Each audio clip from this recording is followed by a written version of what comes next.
بسر بن جحاش کہتے ہیں ایک دن نبی صلی اللہ علیہ وسلم نے اپنے ہاتھ پر لعاب ڈالا اور اس پر اپنی انگلی رکھ کر فرمایا، اللہ فرماتا ہے ابن آدم تو مجھے کس طرح عاجز کر سکتا ہے جبکہ میں نے تجھے اس جیسی چیز سے پیدا کیا، حتیٰ کہ میں نے تجھے برابر اور معتدل بنا دیا تو دو چادروں کے درمیان چلنے لگا اور زمین پر تیری چاپ سنائی دینے لگی، تو نے مال جمع کیا اور روک کر رکھتا رہا، حتیٰ کہ جب روح نکل کر ہنسلی کی ہڈی میں پہنچی تو کہتا ہے کہ میں یہ چیز صدقہ کرتا ہوں، لیکن اب صدقہ کرنے کا وقت کہاں ہے۔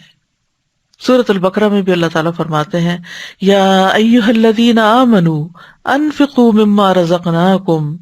من قبل ان یأتی یوم لا بیع فیہ ولا خلۃ ولا شفاعۃ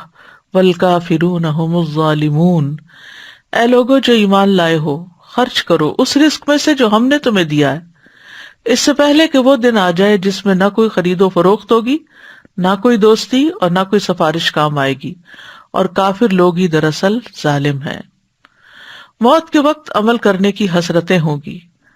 سورۃ المؤمنون میں فرمایا حتی اذا جاء احدهم الموت قال رب ارجعون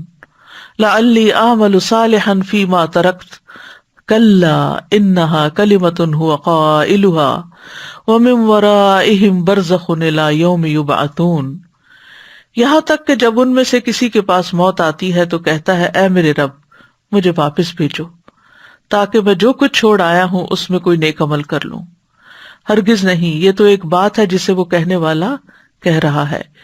اور ان کے پیچھے اس دن تک جب وہ اٹھائے جائیں گے یعنی قیامت کے دن تک ایک پردہ ہے، برزخ ہے، یعنی اب تو کسی اور ہی فیز پہ جا رہے ہیں، اب دنیا میں کرنے والے کاموں کی مہلت اور وقت ختم ہو چکا ہے۔